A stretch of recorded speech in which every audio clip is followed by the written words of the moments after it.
শুভ সকাল আমার ইউটিউব পরিবারের সবাই কেমন আছো? আশা করি সবাই ভালো আছো, সুস্থ আছো। আমিও অনেক ভালো আছি। সোনালী অফিসিয়াল পরিবারের সবাইকে স্বাগত জানিয়ে আজকে ব্লগটা শুরু করলাম। তো বন্ধুরা, এখন বাজে সকাল 5:45 আর ব্লগটা এখন শুরু করলাম। ঘরে এসে ঢুকেছি 4:30টার দিকে। ঢুকে তারপর স্নান টান করলাম ভালোভাবে, মাথা শ্যাম্পু করে। তারপরে এতটা ঠান্ডা লেগেছে দেখো। তারপর এই যে ব্ল্যাঙ্কেট গায়ে দিয়ে শুয়ে পড়লাম, 1-2 ঘন্টা ঘুমিয়ে উঠি, তারপর আবার কথা হচ্ছে। তো বন্ধুরা, ঘুম থেকে এখন উঠলাম, এখন বাজে দেখো 9:20। এখন উঠলাম, 5:45টার দিকে ঘুমিয়েছিলাম। এত ঘুম পেয়েছিল কি বলবো, একদম মানে দাঁড়াতে পারছিলাম না। ট্রেনটা এত লেট করেছে, 12 ঘন্টা লেট করেছে বন্ধুরা। কালকে বিকেলে 4টের দিকে ঢোকার কথা ছিল ট্রেন, আর আজকে ভোরে 3:17-তে ঢুকেছে এসে শিলচরে। তো কতটা লেট হয়েছে বুঝো। এবার ঘরে ঢুকতে 4:30 বেজে গেছে। তারপর স্নান টান করলাম, করে তারপর ঘুমিয়ে পড়েছিলাম। তো এখন ঘুম থেকে উঠলাম, এই দেখো গ্যাসের উপরে বাসনগুলো এগুলো ধুয়ে রেখে গেছিলাম। এবার এই বাসনগুলো সব ধুয়ে নেব, আবার একটুখানি ধুয়ে তারপর গ্যাস ট্যাস মুছে পরিষ্কার করে নেব। তো আর এই সাইডটায় দেখো ঝড় বৃষ্টি হয়েছে কালকে রাতে মনে হয়, আর একদম বালি বালি হয়ে গেছে, কেমন একটা একদম নোংরা হয়ে গেছে। তো এই সাইডটা আগে পরিষ্কার করে নিচ্ছি আমি। চেয়ার টেয়ার রাখা ছিল ওইগুলো সব সরিয়ে দিয়েছি, দিয়ে এবার মুছে পরিষ্কার করে নিচ্ছি। উপরে উপরে একটু গ্রিল টিল এগুলিও মুছে নেব, নিয়ে চেয়ারগুলি এনে আবার জায়গাতে রেখে দেব। দিয়ে তারপর মোটামুটি হালকাভাবে আজকে একটু পরিষ্কার করব, এত ভালোভাবে পারবো না, কারণ শরীর একদম দিচ্ছে না। বুঝতেই পারছো 5 দিন ট্রেনে থাকা কি পরিস্থিতি হয়ে যায়। আর বেঙ্গল অবধি তো এতটা গরম ছিল, এত গরম, এত মানুষের ভিড়, শরীর মানে খুব খারাপ করেছে আমার। তো ঘরে এসে ঘরের এই পরিস্থিতি দেখে তো আর মোটামুটি রান্নাবাড়া করে তো খেতে হবে, এইভাবে তো থাকা যাবে না। তো হালকাভাবে একটু পরিষ্কার করব, করে তারপর আবার রান্না করব। রান্নাও বেশি কিছু ঝামেলা করব না, একদম হালকাভাবেই রান্না করব। তারপর আবার এক জায়গায় যাওয়ার আছে, আজকেই যেতে হবে, না গেলে চলবে না, যেতেই লাগবে যে কোনোভাবে। তো দেখি কতটুকু কী কাজ সারতে পারি, সেরে তারপর বেরিয়ে পড়ব। তো তোমরা ফার্স্ট থেকে লাস্ট অবধি আমার সাথে থাকো, তাহলে এমনি বুঝতে পারবে আমি কোথায় যাব, কি করব। ঠিক আছে, দেখতে পারবে তোমরা। দেখো এই সাইডটা মুছে নিলাম, নিয়ে চেয়ারগুলো সব রেখে দিয়েছি, দিয়ে এবার এই সাইডটাও সবগুলো টেনে টেনে সরিয়ে মুছে নিচ্ছি। আর লাগেজগুলি আজকে আর খুলি নাই, এগুলি রেখে দিয়েছি। এগুলির কাপড় চোপড় যেভাবে আছে সেভাবে থাকুক, একদিনে সম্ভব না এগুলি পরিষ্কার করা। পরে এক একটা করে খুলবো আর ধুয়ে ধুয়ে দেবো।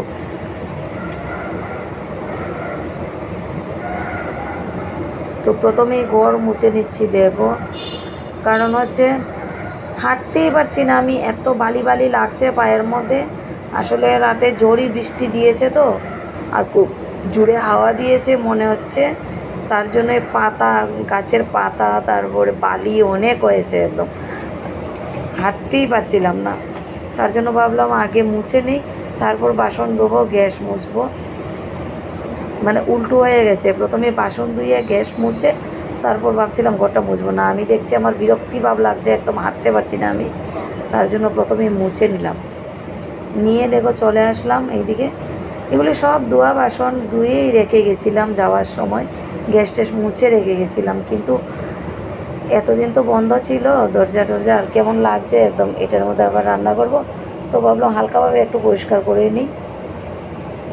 মাজা বাসনই তো আছে, এতটা পরিশ্রম হবে না, হালকাভাবে একটু ধুয়ে নিচ্ছি। নিয়ে তারপর টিফিন বানাবো, দেখি কি বানাই। টিফিনে আছে সব কিছু গড়ে, কিন্তু এতটা বাড়ি কিছু এখন বানাবো না। তো হাতের কাছে পেয়েছি ম্যাগি, তো ভাবলাম ম্যাগি শর্টকাট, তো ম্যাগি সিদ্ধ করে নিচ্ছি।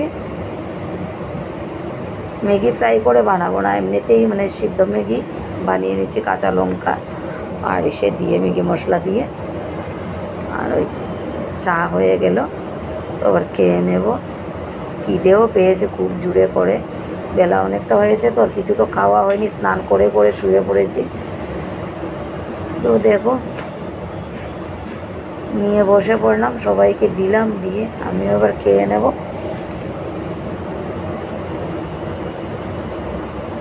মুড়ি দিয়ে ম্যাগি খাচ্ছি। আমার মতো কে কে খাও মুড়ি দিয়ে ম্যাগি, কমেন্ট করে জানিও। আমি অবশ্য বেশি ভালোবাসি না ম্যাগি দিয়ে মুড়ি, তবু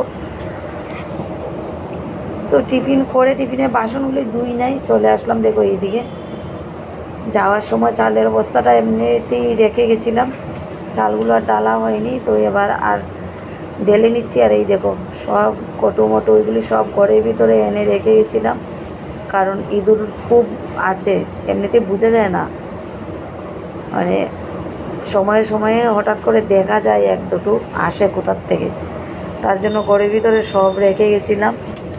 আর এইদিকে দেখো বিছনা টিছনা এগুলি কিচ্ছু তোলা হয়নি, তো এখন সব কিছু একদম ঝটপট ঝটপট, এখন আর বসবো না এক সেকেন্ডও, ঝটপট করে সব কিছু করে নেব, বসারও টাইমও নেই।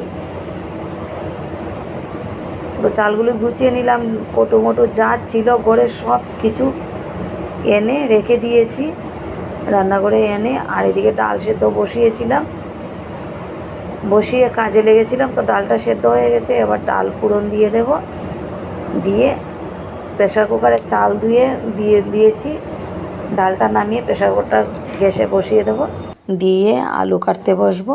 আলু কাটতে কাটতে হয়ে যাবে ভাত, তারপর আলু ভাজি করে নেব, একদম শর্টকাট রান্না, ডাল আলু ভাজি শুকনো লঙ্কা ভাজা, বাস আজকে দুপুরের খাওয়া এইটুকুই। গরম গরম এইটাই আজকে অনেক ভালো লাগবে, কারণ 4-5 দিন থেকে ভালোভাবে খাওয়া হচ্ছিল না তো ট্রেনে। এই দেখো রান্না হয়ে গেছে, দেখেছ? তো খেয়ে নিচ্ছি। তো খেয়ে দিয়ে বন্ধুরা আমরা বেরিয়ে পড়লাম। দেখো বলেছিলাম না এক জায়গায় যাব, আর বাড়িতে কত পাতা পড়েছে দেখো গাছের, এগুলি ঝাড় দিতে হবে। রাতে ঝড় বৃষ্টি দিয়েছে, এই রাস্তাটায় অনেক জল হয়ে গেছিলো, ড্রেনের কাদামাটি দেখো রাস্তায় উঠে গেছে। তো আমরা টোটোতে বসে পড়লাম, চলে যাচ্ছি। আর এই ব্রিজটা দেখো, এটা হলো বরাক নদীর উপরে ব্রিজ, এটাকে সদর ব্রিজ বলে। দুটো রাস্তা, এই যাওয়া হলো একদিকে, আসা হলো আরেকদিকে, দুটো ব্রিজ এখানে। অনেকটাই বড় ব্রিজটা, সামনের থেকে দেখতে খুবই দারুণ লাগে।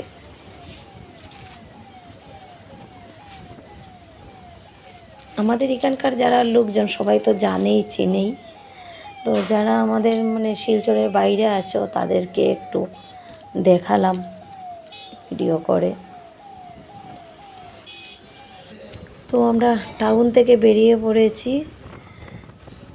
এখন যতটুকু যাব শুধু গ্রামের সাইডের দিকে যাব। এটা হলো মহাসড়ক, এয়ারপোর্টের রাস্তা, খুব দারুণ লাগে দেখতে, খুবই সুন্দর। মোদী সরকার আসার পরেই রাস্তাটাও হয়েছে, আগে এতটা ভালো ছিল না রাস্তাটা, অনেক ভাঙাচোরা রাস্তা ছিল, এখন খুব সুন্দর হয়েছে। রবিবার আসলে এই রাস্তায় এত ভিড় থাকে, সব চলে আসে, যারা ইউটিউবার বা এমনিতেও ডিএসএলআর নিয়ে নিয়ে চলে আসে সবাই ভিডিও করার জন্য, খুবই সুন্দর জায়গা। তো চলো যাই, গাড়ির থেকে নেমে আবার কথা হচ্ছে। তো বন্ধুরা নেমে গেলাম গাড়ির থেকে, এই রাস্তাটা দেখতে পাচ্ছ, এখানে কাচাকান্তি মায়ের মন্দির, তো বাইরের থেকেই প্রণাম করে নিলাম, গেলাম না আজকে, অন্য কোনো সময় যদি আসি তাহলে মন্দিরে যাব, তোমাদের সাথে শেয়ার করব। খুব জাগ্রত মন্দির। আর এই গলিটা দেখতে পাচ্ছ, এই গলিতে আমার মামার দুই মামাতো ভাইয়ের কাপড়ের দোকান।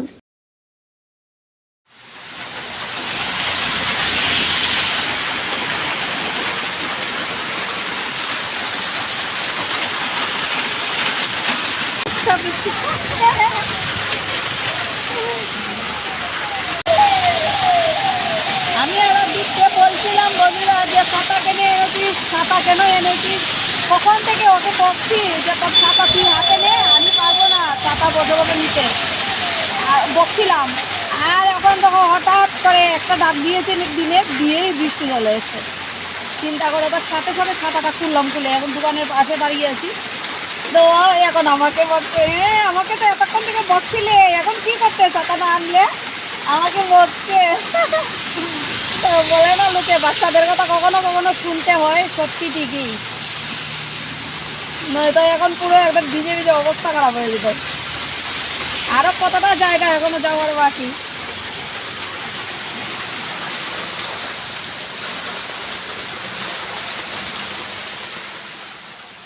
তো বন্ধুরা গল্লির ভিতরে এসে ঢুকে পড়েছি আমরা। আর এখন দেখো বৃষ্টি নেই, বৃষ্টি থেমে গেছে। তো আমি কোথায় যাচ্ছি তোমাদেরকে এখনও বলা হয়নি। আমি যাচ্ছি হলো আমার মামার বাড়িতে দিদিমাকে দেখতে। দিদিমার শরীর ভীষণ খারাপ। আমি যখন চেন্নাইয়ে ছিলাম বড় মামি আমাকে ফোন করে বলেছিল, তো আমি শুনে আর থাকতে পারিনি। ও মন খুব চটপট করছে। তো বাড়িতেই এসেই দেখো বললাম না আমি আজকেই যাব, আজকেই গিয়ে দিদিমাকে দেখে আসব। একদম মনটা খুব খারাপ ছিল আমার, তাই চলে এসেছি। কি মজা, জঙ্গল জঙ্গল দেখো, ড্রেন দেখো, নালা দেখো,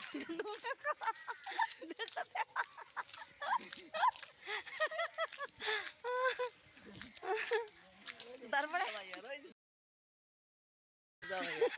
মজা লাগবে, এখন মজা লাগবে, খুব মজা লাগবে। তোরা দেখে হাসতেছে।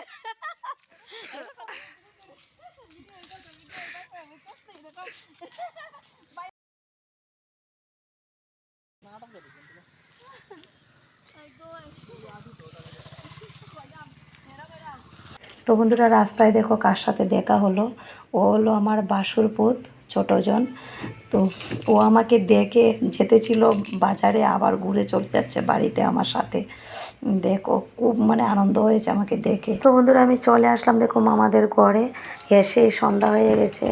আর এইদিকে দেখতে পাচ্ছ 3টে ঘর দেখতে পাচ্ছ। ছোটোবেলার থেকে আমরা দেখে আসছি দিদিমা পুজো দিত। চণ্ডীর ঘট, মনসার ঘট আর লক্ষ্মীর ঘট। কত পুরনো ঘর দেখো, মামি পায়ে পরিষ্কার করে একদম রেখে দিয়েছে। আর এই যে ম্যাডাম দেখেছো, আমার দিদিমা, আমার জানের টুকরা, আমার পৃথিবীর আলো আমাকে দেখিয়েছেন উনি। ওনার অনেক গল্প আছে, আমি বলবো। আমাকে দেখে দেখো উঠে বসেছে, কথা বলছে, যে মানুষটা এতদিন থেকে খাওয়া দাওয়া করছিল না। তো যাই হোক, মামি আর মামাতো ভাই বসে প্রার্থনা করলো ওরা। তারপর আমরা খাওয়া দাওয়া করলাম, অনেক আনন্দ করলাম। মামাতো ভাই আমাকে যেতেই দেয়নি দেখে, ভাই বোন ওরা। তো রাত 1:30 বাজে, এখন আমরা ঘুমাচ্ছি দেখো, ওরা সব ঘুমিয়ে গেছে। আর মামি, মামাতো ভাই বোন আমরা সবাই মিলে 1:30 বাজে কী গল্প হাসি, মানে কি বলবো, এতদিন পর হয়েছি একসাথে। তো বন্ধুরা ব্লগটা আজকে এখানেই শেষ করছি, আর বড় করছি না। আমিও শুয়ে পড়ছি, বাইরে অনেক ঝড় বৃষ্টি হচ্ছে। তো সবাই ভালো থাকবে, আবার দেখা হবে নতুন একটা ব্লগের সাথে। সবাইকে টাটা, গুড নাইট।